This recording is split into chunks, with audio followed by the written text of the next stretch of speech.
ଆପଣଙ୍କର ଯଦି କର୍କଟ ରାଶି ହୋଇଥାଏ ତେବେ ଏହି ଭିଡ଼ିଓଟିକୁ ଶେଷ ପର୍ଯ୍ୟନ୍ତ ନିଶ୍ଚୟ ଦେଖନ୍ତୁ, କାରଣ କର୍କଟ ରାଶିର ବ୍ୟକ୍ତିବିଶେଷଙ୍କ ଜୀବନରେ ଏହି ଏପ୍ରିଲ ମାସରେ ଏକ ବିରାଟ ବଡ଼ ପରିବର୍ତ୍ତନ ହେବାକୁ ଯାଉଅଛି ଏବଂ ଆପଣଙ୍କର ଜୀବନରେ ଯେତେ ମାତ୍ରାରେ ବାଧାବିଘ୍ନ ଆସୁଥିଲା, ଦୁଃଖ କଷ୍ଟ ଆସୁଥିଲା, ତାହା ସବୁ ମଧ୍ୟ ଦୂର ହେବାକୁ ଯାଉଅଛି।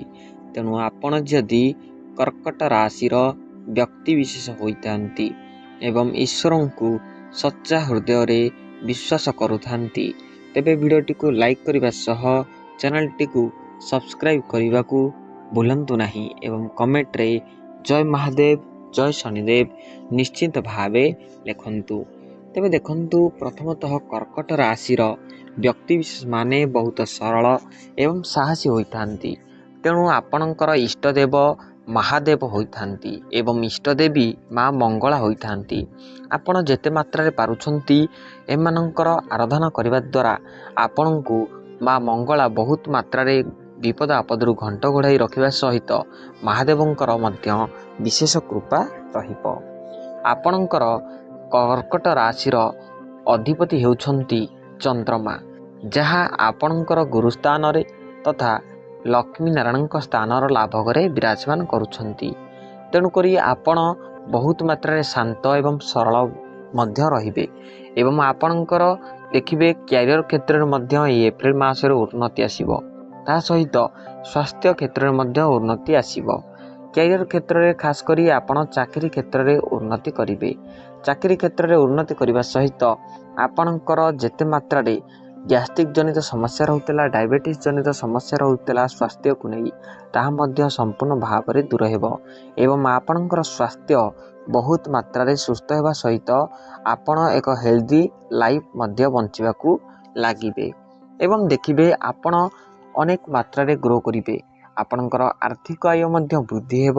ଆପଣ କିଛି ନୂତନ ଜମି ହେଉ କିମ୍ବା କିଛି ନୂତନ ବାସଗୃହ ମଧ୍ୟ ନିର୍ମାଣ କରିପାରନ୍ତି ଏବଂ ଆପଣଙ୍କର ଯେଉଁ ଶତ୍ରୁ ଅନେକ ମାତ୍ରାରେ ଆପଣଙ୍କୁ ଘାରି ରହୁଥିଲେ ଅଥବା ଶତ୍ରୁଙ୍କର ଯେଉଁ ଭୟ ଆପଣଙ୍କୁ ଘାରି ରଖୁଥିଲା, ତାହା ମଧ୍ୟ ଦୂର ହେବ। ଅନେକ ଶତ୍ରୁ ଆପଣଙ୍କର ମିତ୍ର ହେବା ସଙ୍ଗେ ସଙ୍ଗେ ଅନେକ ଶତ୍ରୁ ଆପଣଙ୍କ ଠାରୁ ଦୂରେଇ ମଧ୍ୟ ଯିବେ। ତେଣୁ ଶତ୍ରୁଙ୍କର ଭୟ ଆପଣଙ୍କ ଠାରୁ ବହୁତ ମାତ୍ରାରେ ଦୂର ହେବ ଏବଂ ଆପଣ ନିଶ୍ଚିନ୍ତ ଭାବେ ଜୀବନଯାପନ କରିପାରିବେ। ଦେଖନ୍ତୁ, ଶନି ମହାଗ୍ରହ ଆପଣଙ୍କର 8.5 ଘରେ ବିରାଜମାନ କରିଛନ୍ତି।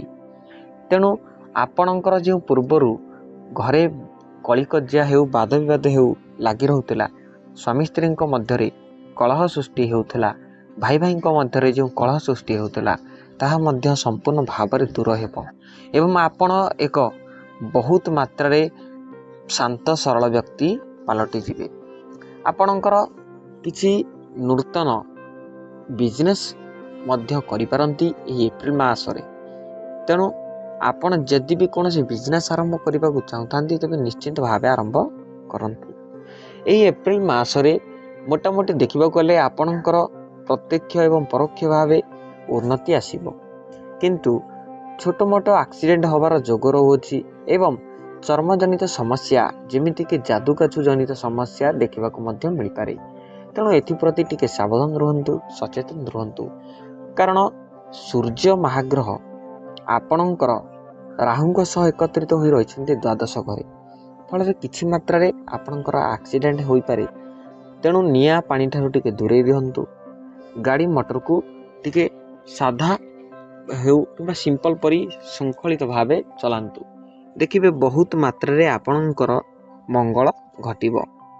ତେବେ ଆଜି ତ ସମୟ ହୋଇଯାଇଅଛି, ଭିଡ଼ିଓଟିକୁ ଏଇଠି ରଖୁଛୁ। ଭିଡ଼ିଓଟିକୁ ରଖିବା ପୂର୍ବରୁ ଆପଣ ଯଦି କର୍କଟ ରାଶିର ବ୍ୟକ୍ତିବିଶେଷ ହୋଇଥାନ୍ତି, ଆପଣ ଈଶ୍ୱରଙ୍କୁ ସଚ୍ଚା ହୃଦୟରେ ବିଶ୍ୱାସ କରୁଥାନ୍ତି, ତେବେ ଭିଡ଼ିଓଟିକୁ ଲାଇକ୍ କରନ୍ତୁ, ଚ୍ୟାନେଲଟିକୁ ସବସ୍କ୍ରାଇବ୍ କରନ୍ତୁ। ରହୁଛି, ଧନ୍ୟବାଦ। ଜୟ ଜଗନ୍ନାଥ।